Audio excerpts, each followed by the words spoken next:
बिस्मिल्लाहिर्रहमानिर्रहीम। अस्सलाम वालेकुम बीकॉम पार्ट 2 स्टूडेंट। आज हम कॉस्ट अकाउंटिंग का हैंड आउट से क्वेश्चन नंबर 21 करने जा रहे हैं। और ये जो क्वेश्चन नंबर 21 है ये क्वेश्चन नंबर 19 के जैसा है, यानी सिर्फ इसमें 5% क्वेश्चन नंबर 19 से थोड़ा सा चेंज है, बाकी ऑलमोस्ट क्वेश्चन नंबर 19 जैसा ही है। तो आइए पहले हम सवाल पढ़ते हैं क्या है। द अकाउंटिंग रिकॉर्ड्स ऑफ इत्याद manufacturers contain the following information. अब इसमें इन्होंने आपको इन्वेंट्रीज दी हुई है जुलाई 1 2017। तो जुलाई 1 का मतलब है ये कौन सी इन्वेंट्रीज हो गई आपकी? बिगिनिंग इन्वेंट्रीज हो गई, सही है। इसमें पहली है रॉ मटेरियल 120, दूसरी है वर्क इन प्रोसेस 75,000 और तीसरी है फिनिश गुड 1,85,000। अच्छा, हो सकता है कि पिछले क्वेश्चन के अंदर भी आप लोग ये सोच रहे हो कि सर फिनिश गुड्स तो पिछले सवाल में कहीं पर भी काम नहीं आई।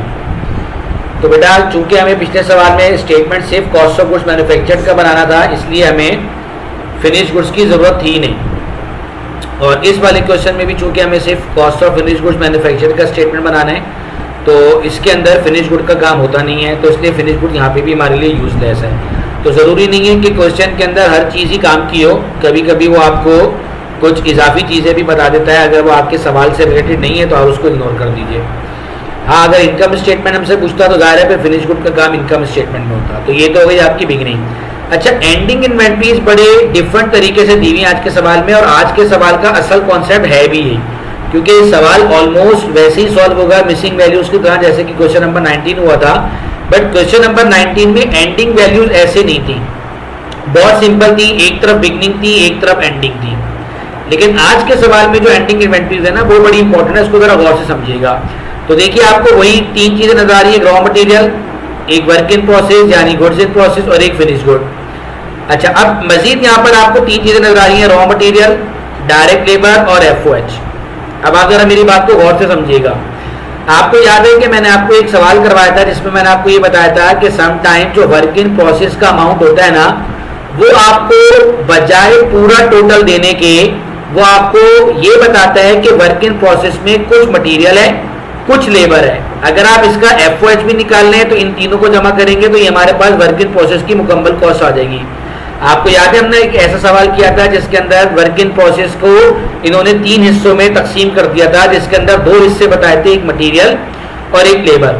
और FOH पे क्वेश्चन मारता FOH नहीं मालूम था, तो पहले हमने FOH का रेट मालूम किया, फिर वो हमने FOH पे अप्लाई किया, फिर जब ये FOH का अमाउंट आ गया तो फिर हमने ये मटीरियल लेबर यानी ये वाला मटीरियल, ये वाला लेबर, ये वाला FOH, इन तीनों को जमा करेंगे तो ये आएगा। याद रखिए एक बात, मैं आपको इस क्वेश्चन के अंदर फिर एक कॉन्सेप्ट बता रहा हूँ, उसको बहुत गौर से समझिए। जो काम चालू होता है, जो काम जारी होता है, जो काम चल रहा होता है, जो मुकम्मल नहीं होता, उसको हम कहते हैं वर्क इन प्रोसेस। और वर्क इन प्रोसेस का मतलब वो काम है जो कुछ हो गया और कुछ बाकी है। तो जाहिर है वो जो कुछ हो गया है उस कुछ के अंदर कुछ मटेरियल होगा, कुछ लेबर होगा, कुछ FOH होगी, तो वो सारे जमा होंगे तो आपके पास उस कुछ का टोटल अमाउंट आएगा कि वो कुछ अमाउंट कितना है जो अभी जारी है।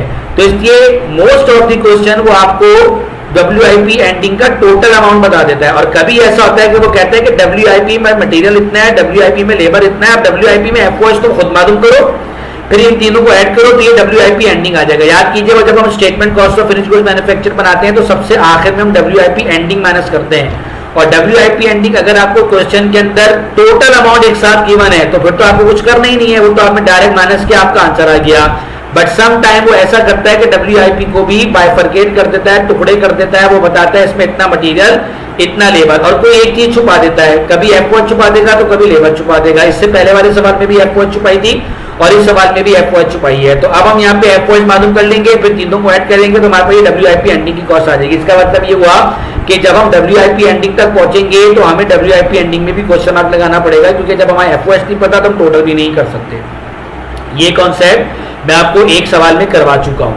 आज मैं आपको यही कॉन्सेप्ट बता रहा हूं दोबारा से, और ये मैंने आपको WIP में बता दिया। अच्छा, यही बिल्कुल सेम की सेम तीन चीजें फिनिश गुड की भी जो बिगिनिंग और एंडिंग इन्वेंट्री थी ना उसमें भी हो सकता है। भाई जाहिर है जो काम अभी फिनिश नहीं हुआ, जो काम WIP का था, तो उस WIP में जब तीन चीजें हो सकती है मटेरियल, लेबर, FOH, तो जाहिर है जो काम फिनिश हो गया तो उसमें भी तो 3 चीजें होंगी ना। तो सर फिर इसमें और इसमें फर्क क्या है? इसमें और इसमें फर्क यह है कि WIP के अंदर ये तीनों एलिमेंट इनकम्प्लीट होते हैं, मटेरियल भी इनकम्प्लीट, लेबर भी इनकम्प्लीट, FOH भी इनकम्प्लीट, कुछ कुछ होते हैं। यही तीनों एलिमेंट जब फिनिश गुड की एंडिंग इन्वेंट्री में आते हैं तो ये तीनों कंप्लीट होते हैं। लेकिन एक बात ध्यान में रखिए, काम चाहे जारी हो जिसको हम वर्क इन प्रोसेस कहते हैं उसमें भी 3 एलिमेंट पाए जाएंगे, काम चाहे फिनिश्ड हो उसमें भी ये 3 एलिमेंट पाए जाएंगे। इन तीनों के बगैर ना तो फिनिश होती है और ना इन तीनों के बगैर हमारी वर्क इन प्रोसेस होती है।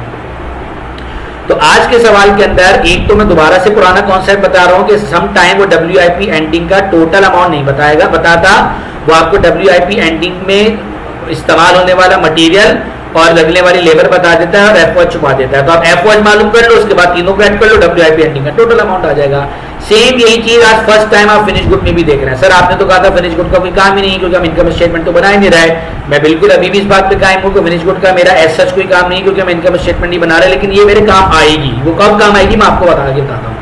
अच्छा सर, तो ये रॉ मटेरियल क्या है? तो भाई रॉ मटेरियल में सिर्फ रॉ मटेरियल होता है, इसलिए रॉ मटेरियल के लिए वो सिर्फ रॉ मटेरियल बता रहे हैं 1,10,000। चूंकि मटेरियल में लेबर और एफओज हो ही नहीं सकती, मटेरियल तो इटसेल्फ एक मटेरियल का नाम है, तो इसलिए 1,10,000 मटेरियल है। टोटल मटेरियल की एंडिंग इन्वेंट्री 1,10 है। लेकिन वर्क इन प्रोसेस में इन तीनों को ऐड करेंगे तो टोटल बनेगी, फिनिश गुड में भी इन तीनों को ऐड करेंगे तो टोटल बनेगी। तो मैं कह सकता हूं कि फिनिश गुड के तो टोटल एंडिंग मुझे मालूम है, क्योंकि अगर मैं इन तीनों को टोटल करूं तो फिनिश गुड की एंडिंग तो मुझे पता चल जाएगी। लेकिन वर्क इन प्रोसेस की एंडिंग मुझे उस वक्त तक पता नहीं चलेगी जब तक एफओएस नहीं होंगे, और जब तक एफओएस नहीं होंगे तो मैं टोटल भी नहीं कर सकता। तो ये तो मैंने आपको एक बात बता दी। बस इतना ध्यान में रखिए कि रॉ मटेरियल में सिर्फ रॉ मटेरियल होता है, जबकि वर्क इन प्रोसेस और फिनिश गुड में तीनों एलिमेंट अलग अलग पाए जाते हैं, material, labour and FOH. Now सवाल का अगला हिस्सा बिल्कुल वही है, cost of good manufacture 20,25,000, factory overhead 4,20,000। अच्छा, फिर अगर आपके ध्यान में एक बात आएगी कि सर पिछले वाले सवाल में जो आपने क्वेश्चन नंबर 19 करवाया था उसमें फैक्ट्री ओवरहेड के बाद फिर उसने ब्रैकेट में ये भी बताया था कि ये फैक्ट्री ओवरहेड लेबर के 80% है। तो फिर आपने क्या किया था, आपने उसको लेबर को मालूम करने के लिए 100/80 कर दिया था। तो यहाँ पे तो वो भी नहीं मालूम, वेल एंड गुड, बिल्कुल नहीं मालूम। इसको भी तरीका मैं आपको बताऊंगा कि क्या करना है। फिर the company also paid transportation ₹50,600 on material purchase. जाहिर है मटेरियल परचेज किया तभी तो ट्रांसपोर्टेशन दी है, तो परचेज है बट हमें नहीं पता कितनी है, बट उस पर ट्रांसपोर्टेशन मालूम है। और इसके अलावा हमने 30,300 रुपए का मटेरियल रिटर्न भी किया सप्लायर को। रिक्वायरमेंट सारी कोई है जो हम पहले कर चुके हैं। तो आइए टाइम जाया कि बगैर हम चलते हैं अपनी स्लाइड्स पे और देखते हैं कि क्या है ये। आ जाइए। अच्छा, होगा क्या बेटा कि इस मिसिंग वैल्यूज वाले क्वेश्चन के अंदर आपने जो जो चीजें आपको गिवन हो वो लिखते रहिएगा, और जो जो गिवन ना हो उसके आगे क्वेश्चन मार्क डाल दीजिएगा। लेकिन ये क्वेश्चन मार्क आप पेंसिल से डालिएगा, क्योंकि आपको ये फाइंड करने के बाद मिटा के दोबारा लिखना है। और जो आपने फाइंड करना उसके आगे हम वर्किंग नंबर 1, 2, 3 लिख देते हैं। और ये बात कॉन्सेप्ट आपको पहले बता चुका हूं कि ऐसे सवालों के अंदर जो वर्किंग्स होती हैं वो सबसे आखिर वाली सबसे पहली होती है, और जो सबसे शुरू वाली होती है वो सबसे आखिरी होती है। यानी आप यहाँ पे नीचे से ऊपर की तरफ जाते हैं, सबसे आखिर वाली W1, उससे ऊपर W2, उससे ऊपर W3 एंड सो फोर्थ। तो आइए बिस्मिल्लाह करते हैं। बिल्कुल वैसे ही सवाल सॉल्व होगा। सवाल में सिर्फ 5-10% की तब्दीली है और इसके अलावा कुछ भी नहीं है। सही है, तो बिस्मिल्लाह करते हैं। सबसे पहले cost of finish goods manufactured में हमें डायरेक्ट मटेरियल यूज चाहिए। तो डायरेक्ट मटेरियल ओपनिंग हमें गिवन है 1,20,000। फिर हम इसके अंदर ऐड करेंगे नेट परचेज ऑफ मटेरियल, इसके अंदर ग्रॉस परचेज नहीं मालूम, और ये चूंकि मेरी सबसे आखिरी कंप्यूटेशन है तो जब आप मेरे बिल्कुल सवाल के आखिरी हिस्से में जाएंगे तो वहां से आपको पता लगेगा कि टोटल 9 क्वेश्चन मार्क हैं, इसलिए कि जो सबसे पहला वाला है ये सबसे आखिरी है। सही है, इसलिए भी आप वर्किंग्स को ना देखिए, बस आपसे वर्किंग के अलावा जो ये वाले आइटम है खाली जो इनको फॉलो कीजिए, खाली वर्किंग हम बाद में डिस्कस करेंगे। फिर आपने इसमें ऐड की ट्रांसपोर्टेशन इन, तो चूंकि वो मुझे गिवन है तो मैंने आगे लिख दिया ट्रांसपोर्टेशन इन 50,600। तो आपके पास आंसर आया टोटल डिलीवर्ड कॉस्ट। बट जाहिर है जब ये नहीं मालूम तो हम ऐड करने के बाद ये क्या आंसर आएगा ये भी नहीं मालूम। फिर हम इसमें से लेस करते हैं मटेरियल रिटर्न, जो कि हमें क्वेश्चन में गिवन है 30,300।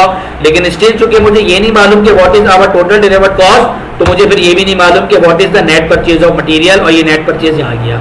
अब ये मटेरियल बिगनिंग और नेट परचेज दोनों को ऐड करेंगे तो आंसर आएगा cost of material available for you. देखिए जाहिर है तो मुझे ये भी नहीं मालूम। और फिर इसके बाद हम माइनस करेंगे मटेरियल एंडिंग, तो वो जो टेबल बना हुआ था उसमें से मटेरियल वाले को जाके देख लीजिए तो आपको 1,10,000 नजर आ रहा है। और फिर इसके बाद आपके पास आंसर आ जाएगा रॉ मटेरियल यूज। लेकिन जाहिर बात है जब ऊपर से क्वेश्चन मार्क चलता हुआ आ रहा है तो फिर आपको जाहिर है ये भी नहीं मालूम कि what is your raw material use. तो ये हमारी पहली कंप्यूटेशन होती है डायरेक्ट मटेरियल कंज्यूम, जिसमें से हमें तकरीबन ये 5 के करीब हमें वर्किंग्स करनी होंगी सिर्फ इसके डायरेक्ट मटेरियल के लिए। इसके बाद दूसरा ऑप्शन होता है डायरेक्ट लेबर असाइन। तो बेटा देखिए सवाल के अंदर आपको एफओएच गिवन है, आपको लेबर गिवन नहीं है, तो ये भी हमारे लिए फिर जो है वो वर्किंग है। और फिर इसके बाद ऐड करेंगे फैक्ट्री ओवरहेड जो कि हमें क्वेश्चन में गिवन है 4,20,000, बट स्टिल हमें इस क्वेश्चन में ये नहीं पता कि ये 4,20,000 जो फैक्ट्री ओवरहेड है ये लेबर का कितना परसेंट है। अच्छा, हो सकता है आपके जहन में एक बात आए कि सर ये 4,20,000 अगर परसेंटेज में है भी तो क्या ये हमेशा डायरेक्ट लेबर की परसेंटेज पर होंगे? तो जी नहीं, बिल्कुल ऐसा नहीं है, ये किसी और की बेस पर भी हो सकते हैं। बट जब हमें कुछ भी मेंशन ना हो तो बस हमारे लिए जो एक यूनिवर्सल रूल है, जो एक डिफॉल्ट रूल है, वो यही है कि FOH are calculated on the basis of direct labour cost. हमेशा जब भी कभी हमें सवाल के अंदर ये मेंशन ना हो कि ये डायरेक्ट लेबर का परसेंटेज किस पर होगा, सही है, तो सॉरी फैक्ट्री ओवरहेड का, तो ये फैक्ट्री ओवरहेड 4,20,000 है, अंडरस्टूड है कि ये लेबर की परसेंटेज है। क्योंकि देखो बेटा जो अप्लाइड होते हैं ना वो नॉर्मली किसी अमाउंट की शक्ल में गिवन नहीं होते, वो किसी परसेंटेज की शक्ल में गिवन होते हैं, और वो परसेंटेज जो होती है वो लेबर की बेस पर होती है। अब ये तो गिवन है कि 4,20,000 एफओएच है, अप्लाइड है, लेकिन परसेंटेज नहीं पता, तो बस अब हम खुद तय कर लेंगे जब सवाल में मेंशन नहीं है तो ये लेबर की बेस पर होगा। और अगर ये लेबर की बेस पर होगा तो पिछले वाले सवाल के अंदर ये कल मेंशन था आपको 80%, इसमें मेंशन नहीं है, तो ये हमारे एक और बड़ी मुसीबत की बात होगी कि जब हमें यही नहीं मालूम कि ये हमारे फैक्ट्री ओवरहेड लेबर की बेस का कितना परसेंट है, तो हम उसको रिवर्स भी कैसे करें? भाई वहां पे तो 80% था तो हमने 100/80 कर दिया, यहाँ पे कैसे करेंगे? तो टेंशन लेने की जरूरत नहीं है, इंशाल्लाह ये भी मैं आपको बताता हूँ।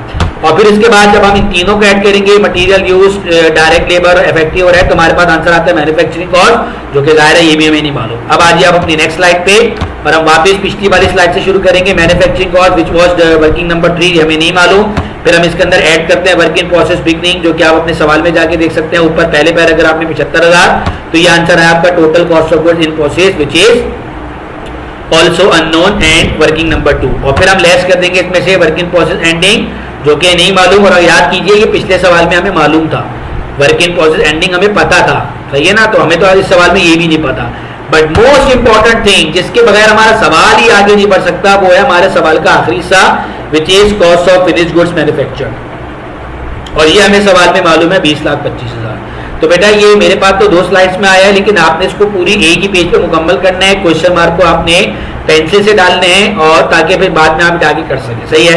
अब एक बार याद रखिए बेटा कि जो सबसे आखिरी वाला क्वेश्चन मार्क होता है उसको सबसे पहले, फिर सेकंड लास्ट वाला नंबर 2 पे, फिर थर्ड लास्ट वाला नंबर 3 पे, और ऐसे आप नीचे से ऊपर जाते चले जाएंगे, तो जो सबसे पहला वाला होगा वो सबसे आखिरी वाला क्वेश्चन मार्क बन जाएगा। तो आइए बिस्मिल्लाह करते हैं। सबसे पहले हम W1 करते हैं। अगरचे तो मुझे WIP एंडिंग मालूम ही होती तो फिर तो मुझे W1 ये करनी नहीं पड़ती, फिर मैं ये करता, जैसे कि पिछले सवाल में हमारा ये वाला वर्किंग बनता, बट इस सवाल में वर्किंग नंबर 1 हमारा क्या, WIP एंडिंग। अच्छा, अब सवाल ये पैदा होता है कि how we can calculate WIP ending which is working number 1। तो इसके लिए मैं वापस आपको पहले सवाल में लेके जाता हूँ। ये देखिए बेटा, सवाल हमारा ये था कि ये जो वर्क इन प्रोसेस है एंडिंग, इसका अमाउंट यहाँ पे कुछ ना कुछ होगा, वो क्या होगा हमें नहीं पता। हमें क्यों नहीं पता? क्योंकि हमें ये नहीं पता कि हमारे एफओएच कितने। अगर हमें हमारे एफओएच पता होते तो मैं इसमें मटेरियल, लेबर और एफओएच तीनों को ऐड करता, तो ये मेरे पास WIP एंडिंग आ जाता, और फिर मैं डायरेक्ट जाके लिख देता। इसलिए चूंकि मुझे ये नहीं पता कि हमारे एफओएच कितने हैं, तो फिर हमें ये भी नहीं पता कि कितने हैं। क्या आपको मेरी बात समझ में आ रही है? तो इसका मतलब ये हुआ कि मुझे अपने एफओएच निकालने के लिए लेबर पे कोई रेट लगाना पड़ेगा। अब जरा सोचिए, जो हमारा पिछला क्वेश्चन नंबर 19 था उसमें हमें सवाल में ही मेंशन था कि FOH R 80% of direct labour, तो हमने बगैर किसी चीज के कुछ किए हमने डायरेक्ट 80% निकाल लिया था। यहाँ पे हमें करना क्या होगा कि हमें यही नहीं मालूम कि हमारे जो एफओएच हैं वो हमारी लेबर का कितना परसेंट है, बट ये तय है कि FOH R on the basis of direct labour, but वो कितने हैं वो नहीं पता। अगर मुझे इस सवाल में से वो ये हिंट भी दे देता ना कि 70, 80, 20, 30, 50% है, तो मैं सिंपल इस 20,000 पे वो परसेंटेज लगाता तो एफओएच आ जाते, फिर तीनों को ऐड करता तो ये आ जाता। बेटा कोई मुश्किल नहीं है, इसको बिल्कुल भी आप अपने जहनों पे सवार नहीं कीजिएगा, बहुत सिंपल सा कॉन्सेप्ट है। मैं आपको एक मरतबा फिर बता रहा हूं कि मोस्ट ऑफ द टाइम वो वर्क इन प्रोसेस एंडिंग के अंदर उसको स्प्लिट कर देता है 3 चीजों में, मटेरियल, लेबर और एफओएच, और उनमें से भी ज्यादातर वो एफओएच छुपा देता है, मटेरियल, लेबर बता देता है। अगर आपको एफओएच का रेट पता हो on the basis of direct labour, तो आप डायरेक्ट लेबर पे वो रेट लगाओ, एफओएच निकालो, फिर तीनों को जमा करो, WIP एंडिंग आ गई। लेकिन बेटा इस सवाल में तो कयामत ये हो गई कि आपको तो एफओएच का रेट भी नहीं बताया। अगर एफओएच का रेट ही बता देते तो क्या हुआ था, हम सिंपल डायरेक्ट लेबर पे लगाते, एफओएच निकालते, तीनों को जमा करते, हमारे पास WIP एंडिंग आ जाता। नहीं कर सकते। अच्छा चलिए फिर हम एक काम करते हैं, जरा वापस स्लाइड पे जाते हैं और देखते हैं कि क्या हम FOH का रेट लेबर की बेस पे निकाल सकते हैं। तो अगर मैं अपनी स्लाइड नंबर 1 पे जाऊं और मैं यहां पर देखूं तो मेरे पास यहां पे FOH तो है 4,20,000 बट लेबर नहीं है। अगर फर्स्ट करो मुझे यहीं पर ही लेबर को बता देता तो मैं इन दोनों FOH और लेबर का रेट निकाल लेता। याद रखो लेबर FOH का रेट सिर्फ एक मर्तबा निकाला जाता है और हर मर्तबा वही रेट हर जगह अप्लाई होता है। FOH का रेट बस सिर्फ किसी भी जो है वो कॉन्टेक्ट से लेके आप एक मर्तबा रेट कैलकुलेट कर लो, जहां जहां उस रेट की जरूरत पड़ेगी वही एक अकेला रेट हर जगह अप्लाई होगा, बार बार नहीं निकालना। इसका मतलब ये हुआ कि मैं तो यहां से भी नहीं निकाल सकता क्योंकि मेरा रेट निकालने का फॉर्मूला क्या है, FOH upon direct labour multiply by 100। तो FOH तो है बट डायरेक्ट लेबर नहीं है तो ज्यादा रेट नहीं निकल सकता। तो अब मैं आपको बताता हूं कि इसका रेट कैसे निकलेगा। देखो भाई रेट निकालना है आपने FOH upon labour multiply by 100। अब ये FOH और लेबर आपको कहीं पर भी एक साथ नजर आ जाएं, किसी भी इन्वेंट्री या किसी भी स्टेटमेंट में एक साथ नजर आ जाएं, बस आप वहीं से उसका रेट ले लो। देखो मुझे इसमें फिनिश गुड का कोई काम नहीं है, मेरे पास फिनिश गुड के लिए कोई जगह नहीं है क्योंकि मैं इनकम स्टेटमेंट बना ही नहीं रहा हूं। लेकिन यहाँ पे फिनिश गुड के देने का मकसद इसका ये था कि भाई देखो फिनिश गुड के अंदर भी जो लेबर और FOH पाए जाते हैं, जो रेट इनका यहां पर होगा वही रेट उनका यहां पे भी होगा, वही रेट इनका यहां पर भी होगा। अब आपकी मर्जी है, आप FOH और लेबर को किसी भी एक स्टेटमेंट या एक इन्वेंट्री में जहां पे वो दोनों एक साथ पाए जाते हो बस वहां से एक रेट कैलकुलेट कर लो, वही रेट हर जगह पे अप्लाई होगा। तो जब मैंने देखा कि अगर वो ये रेट यहां से अप्लाई हो सकता तो मैं यहां से ले लेता, लेकिन यहाँ पे अप्लाई इसलिए नहीं हो सकता क्योंकि यहाँ पे लेबर तो है FOH नहीं है। चलो मैंने सोचा कि मैं यहां से ले लेता हूं, तो मैं यहाँ पे भी इसलिए ले सकता क्योंकि यहाँ पे FOH है लेबर नहीं है। तो मैंने कहा कोई बात नहीं, मैं यहां से ले लेता हूं, मेरे पास यहाँ पे FOH भी है और लेबर भी है, तो कोई मसला नहीं। हाँ ये कभी नहीं करना कि FOH तो यहां से उठा रहे हो और लेबर यहां से उठा रहे हो, या FOH यहां से उठा लिया और लेबर यहां से उठा ली, नहीं, FOH और लेबर दोनों आपको किसी एक ही जगह से उठानी है। तो आइए चलते हैं हम अपनी नेक्स्ट स्लाइड की तरफ और अब हम मालूम करने जा रहे हैं अपनी मिसिंग वैल्यूज। और इन मिसिंग वैल्यूज के अंदर हमारी जो पहली वर्किंग है वो है WIP एंडिंग। और जब कभी भी WIP एंडिंग के अंदर वो आपको उसको स्प्लिट ऑफ कर दे मटीरियल लेबर और FOH 3 कैटेगरी में, तो फिर आपको पहले ये मालूम करना होगा कि हमारे FOH हमारी लेबर का कितना % है। तो मैंने आपको बता दिया कि FOH और लेबर एक साथ फिनिश गुड की इन्वेंट्री में पाई जा रही है, तो वहां से उठा लेते हैं। तो आइए working number 1 work in process ending, इसके अंदर हमने रेट ऑफ FOH लगाया और रेट ऑफ FOH ये डायरेक्ट लेबर की बेस पे FOH upon 100 multiply by FOH upon labour multiply by 100। ये लेबर हमने खुद से यूनिवर्सली एक्सेप्ट कर लिया है कि जब भी कभी हमें FOH का रेट लेना हो और सवाल में मेंशन ना हो तो हम हमेशा डायरेक्ट लेबर की बेस पे लेंगे। तो देखिए ये FOH मैंने कहां से उठाए, 56,000 फिनिश गुड से। अपने सवाल में जाके देखिए फिनिश गुड की एंडिंग इन्वेंट्री में 56,000 नजर आ रहे हैं और वहीं पर ही लेबर नजर आ रही है 80,000। तो जो कॉम्बिनेशन FOH और लेबर का फिनिश गुड की एंडिंग इन्वेंट्री में पाया जाता है बस उससे जो रेट निकलेगा वो रेट हर जगह अप्लाई होगा। बात क्लियर है? तो ये देखिए रेट कितना निकला हमारा 70%। ये क्लियर होगी बात? अच्छा मेरे पास जो पिछली स्लाइड थी सब में क्वेश्चन मार्क थे W1 W2 W3 W4 W5 करके। तो बेटा मैं अब पिछली स्लाइड्स पे नहीं जा रहा हूं, मैं यहाँ पे जितने भी मालूम करूंगा ना मिसिंग वैल्यूज, आपका काम ये है कि आप उस स्टेटमेंट को ड्रॉ करके और यहाँ से जो भी वैल्यूज निकले वहां पे जा जाके लिखते रहिएगा। सही है? अच्छा अभी वर्किंग वन मुकम्मल हुई, अभी हमें सिर्फ ये पता लगा है कि हमारी जो वर्किंग प्रोसेस के अंदर हमारा जो FOH है वो हमारी लेबर का 70% है। अब देखिए आपको इतना तो मालूम है ना कि जो आपकी रॉ मटेरियल है WIP एंडिंग वो 16,000 है। वापिस चले जाइए उसी टेबल पे और गुड्स इन प्रोसेस के कॉलम में जाके देखिए आपको रॉ मटेरियल नजर आ रहा है 16,000, डायरेक्ट लेबर नजर आ रहा है 20,000। अब क्या चीज नहीं थी, किस चीज पे क्वेश्चन मार्क था? FOH पे। और FOH हम निकाल नहीं सकते थे जब तक हमें ये ना पता हो कि हमारे FOH हमारी लेबर का कितना % है। पता लगे ना 70% है, तो अब यहाँ की लेबर उठाओ और यहाँ पे 70% लगा दो। ये लो ये लिखा है WIP एंडिंग, यहाँ की लेबर उठाई और यहाँ पे % लगा दिया। तो 16,000 और 20,000 तो गिवन था, 14,000 नहीं गिवन था, तो 14,000 के लिए पहले रेट निकाला, फिर इस रेट को लेबर पे अप्लाई किया। अब हम तीनों को ऐड करेंगे, ये आ गई आपकी कॉस्ट ऑफ WIP एंडिंग। ये आपकी पहली फाइंडिंग है, मिसिंग वैल्यू है जो आपने W1 में जाके लिखेंगे, आपकी वर्किंग वन मुकम्मल हो गई। अब वर्किंग नंबर 2 में हमें मालूम करना है total cost of goods in process. याद रखिए मैंने आपको कल वाले सवाल में भी बताया था कि जब हम रिवर्स जाते हैं, नीचे से ऊपर की तरफ जाते हैं तो उल्टा काम करते हैं। बीच में अगर कोई माइनस में आ रहा हो तो उसको प्लस कर देते हैं और जो प्लस में आ रहा हो तो उसको माइनस कर देते हैं। सवाल में अब कुछ भी नई बात नहीं है, जो सवाल मैंने आपको सवाल नंबर 19 कराया था, अब समझिए सवाल नंबर 19 की तरह बिल्कुल एक नॉर्मल सवाल हो गया। सिर्फ इस WIP एंडिंग की वजह से आपकी एक कैलकुलेशन में इजाफा हुआ है, तो ये 9 तक पहुंच गई, वरना लास्ट क्वेश्चन में 8 तक थी, इस सवाल में 9 तक है, और इसकी वजह से भी WIP एंडिंग है। अब आपको अगर मैं कुछ ना भी बताऊं तो आप खुद भी समझ सकते हैं। चलिए देखिए, cost of goods manufacture given है, बीच में WIP एंडिंग माइनस हो रहा है, आपने प्लस कर दिया, तो आपका आंसर आ गया 20,75,000। सही है।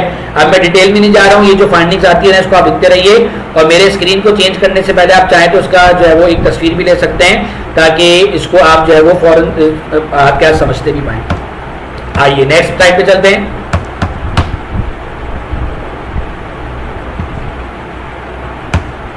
जी, ये आगे W3 मैन्युफैक्चरिंग कॉस्ट। अब ये मैन्युफैक्चरिंग कॉस्ट के लिए हम क्या करेंगे, जो total cost of goods in process आया है उसमें से आप लेस कर देंगे वर्क इन प्रोसेस बिगनिंग जो सबसे ऊपर है, सॉरी जो total cost of goods in process से ऊपर है। सही है। अब वो चूंकि ऐड की कंडीशन में, पॉजिटिव कंडीशन में, और हम जा रहे हैं नीचे से ऊपर, तो वो प्लस में है तो हम उसको माइनस कर देंगे, तो ये आपका आंसर आ गया 21,50,000। ये एक मिस्टेक हो गई, इसको मैंने माइनस के बजाय प्लस कर दिया, 1 मिनट। अच्छा जी, तो ये work in process beginning minus हो रहा था, प्लस हो रहा है, तो हमने इसको क्या कर दिया, माइनस, तो ये आपका आंसर आ गया 20 लाख।